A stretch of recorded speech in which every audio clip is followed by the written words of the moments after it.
Olá, começando mais uma hora do café e a nossa convidada vem de Santos, litoral de São Paulo, e vai contar como que é o universo das joias na região dela. Quer saber?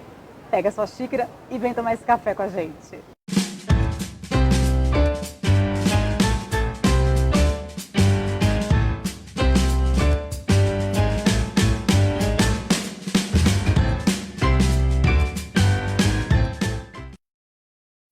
Rosane Magri, minha querida, que prazer estar aqui. Rosane, além de ser a gente, quanto tempo, Rô? Eu já nem sei quanto tempo. Muito tempo que a gente se conhece. A gente se conheceu numa viagem para uma feira em Basel, não foi isso? Foi isso mesmo. E de lá foi amor à primeira vista. À primeira vista. Desde então a gente continua um relacionamento sério, né? Estamos num relacionamento sério, verdade. Mas a Rosane Magri tem uma joalheria em Santos, um escritório fechado, lindíssimo. E Rô, a gente passou aí a pandemia, você era muito ativa nos eventos, né? Você tinha uma tradição de fazer muitos eventos. Como foi a pandemia? Como que você se reinventou na pandemia quando você teve que não podia mais fazer os eventos presenciais dentro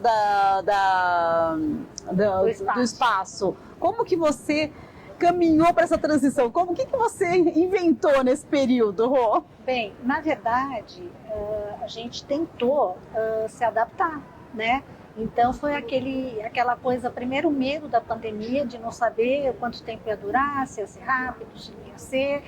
E aí a gente começou a ter o contato um pouco tímido do cliente via WhatsApp, né? Ligando, telefonando, porque precisava dar um presente.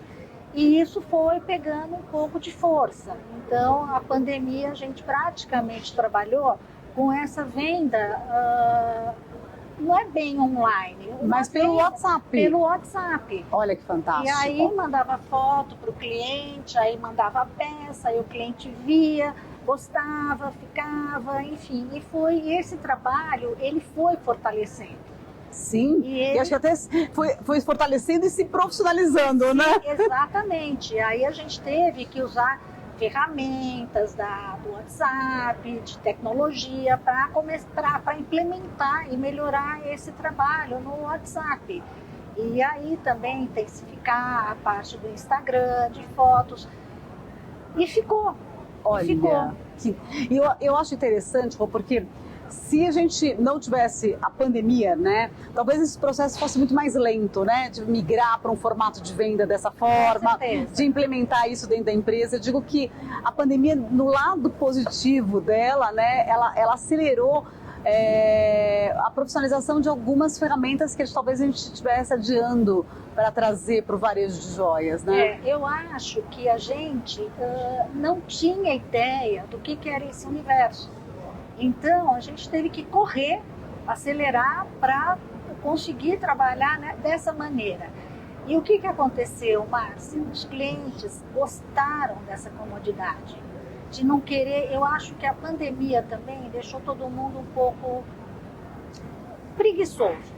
Eu também estou preguiçosa. Eu acho que não é só o cliente, eu também tenho o lado que eu sou cliente, né? Sim, é verdade. E a gente quer ter essa facilidade de receber em casa, de ver, Sim, de comprar. Então, o cliente retomou, mas retomou ainda de uma maneira tímida. Então, ele fala assim, olha, hoje eu vou em tal lugar, então eu vou passar aí. Mas o forte continua sendo essa venda à distância. E como o cliente já conhece a gente, já conhece o produto, já conhece a marca, então ele confia. Confia. Né? Ele confia, então a gente manda. Quer dizer, o relacionamento continua sendo a base de tudo, né? Continua, é super importante. Esse vínculo. O vínculo e saber que você está vendendo a coisa certa, que você não está enganando de jeito maneira. Não, e esse conhecimento, gente, ela tem pleno, porque esse ano a Rosane Magri Joias completa 30 anos. Mas eu fiquei sabendo uma curiosidade, Rô, que você vai ter que contar pra gente. Fica. Tudo começou com uma bicicleta, é isso mesmo? Foi com uma bicicleta, aquela fase, aqueles momentos que a gente passa na vida meio tenebroso, né? Eu me separei com 2 crianças pequenas Eu não tinha carro, não tinha nada, não tinha casa, não tinha carro, não tinha nada. Olha E só, aí, gente. quando eu conseguia pegar um carro emprestado de uma irmã minha, eu pegava, mas nem sempre conseguia.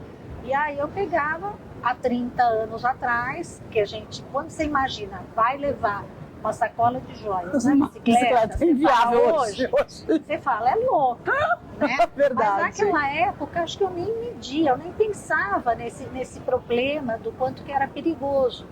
E eu ia de bicicleta.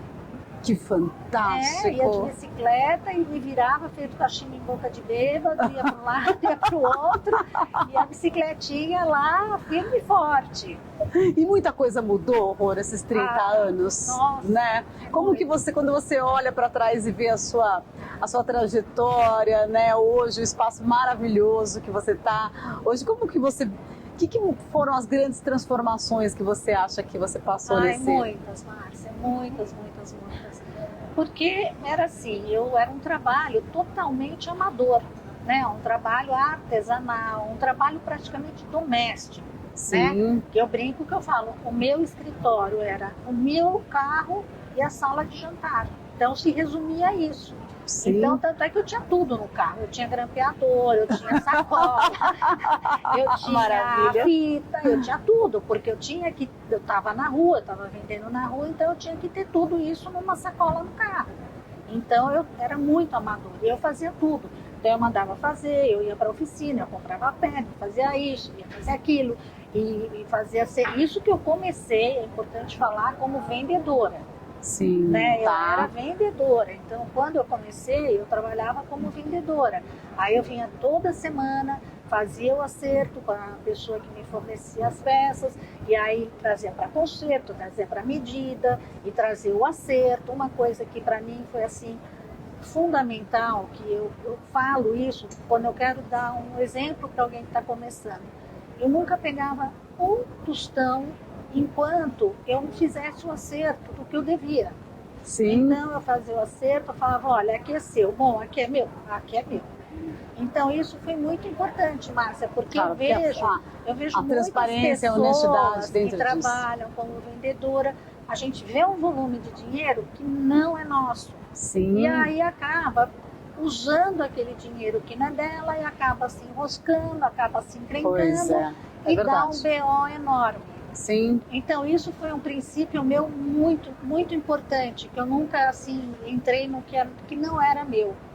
E aí o que aconteceu? Chegou uma hora, eu almejava coisas mais arrojadas, mais diferentes, e eu não conseguia. Aí foi quando eu comecei a pegar minha carreira solo.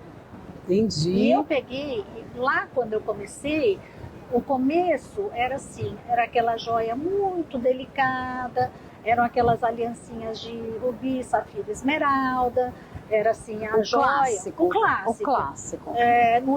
A pedra brasileira, ela estava começando a entrar com uma força mais importante.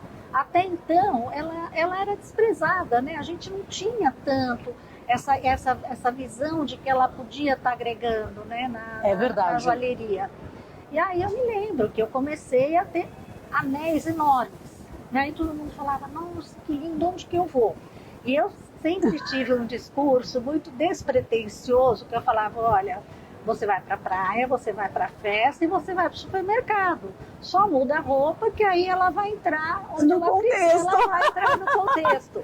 Bom, então todas aquelas mulheres com aqueles anéis enormes da praia eram todos Rosane Magri. Era. Então foi assim, foi esse começo, foi essa transição da gema brasileira começando a entrar.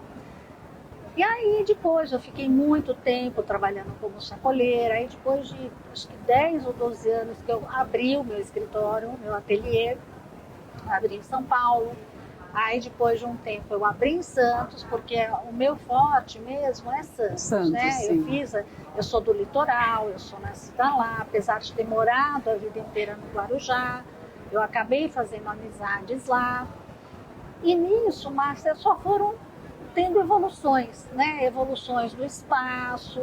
Eu trabalhava sozinha, depois eu comecei a ter gente me ajudando, e aí você precisa de um, você precisa de outro. Aí quando você vê, você já está com uma criando equipe, uma estrutura e se profissionalizando. Exatamente. Né? Então assim, foi foi legal porque foi um crescimento orgânico, ele foi natural, né?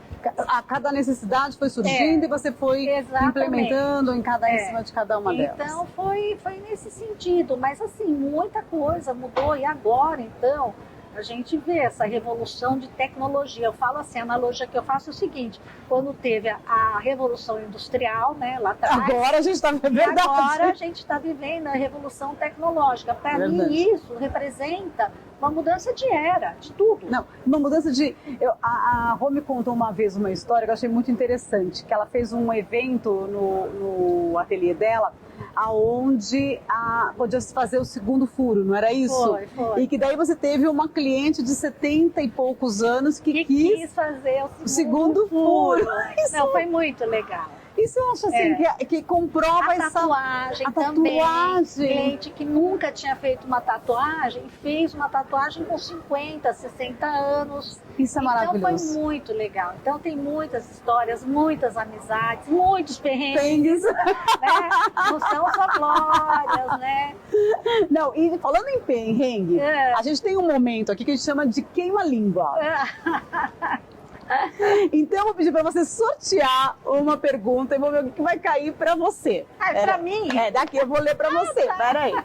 Ó, tem duas aqui, ó. Peraí. Tá. Vou tirar, de fora. Vou tirar. Então pode de fora, tá. Deixa eu separar aqui para você. Bom. Momento queima-língua.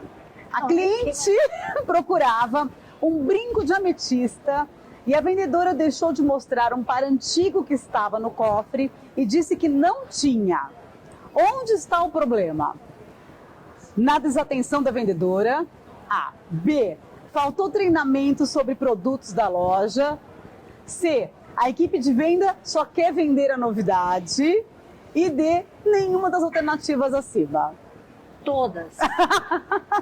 Todas, sem sombra de dúvida. Não é uma só. É verdade. É tudo. É tudo. Verdade. Né? Então, quer dizer, esqueceu. Por isso que tem uma coisa que eu sempre falo para elas: tem que mexer no estoque toda hora. Tem que ver o que tem no estoque, tem que conhecer o estoque, tem que rever o estoque. É verdade. Porque a gente esquece mesmo, Márcia.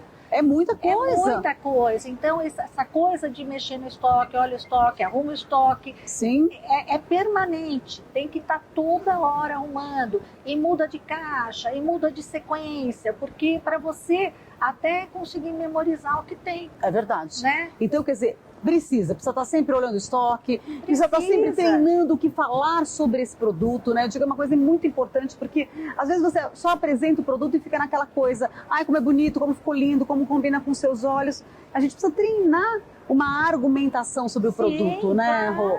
Então, a forma é você provar. Pega a bandeja do cofre, prova o brinco, vê como ele fica em você, analisa, vê se está o caimento dele, para na hora que você estiver com o cliente, você poder dar uma argumentação consistente de venda. Márcia, o que eu vejo que acontece assim, repetidamente, você às vezes dá uma pequena mudada numa peça e ela se renova, e ela atende o que está acontecendo. Então aquela peça que estava lá um tempo, que está um pouco esquecida, às vezes é um novo banho, às vezes é tirar alguma coisinha. E ela dá um refresh. Ela dá um refresh e ela está up to date de novo. É verdade, né? É isso mesmo. Mas é um exercício assim, contínuo. Diário, persistente, exatamente.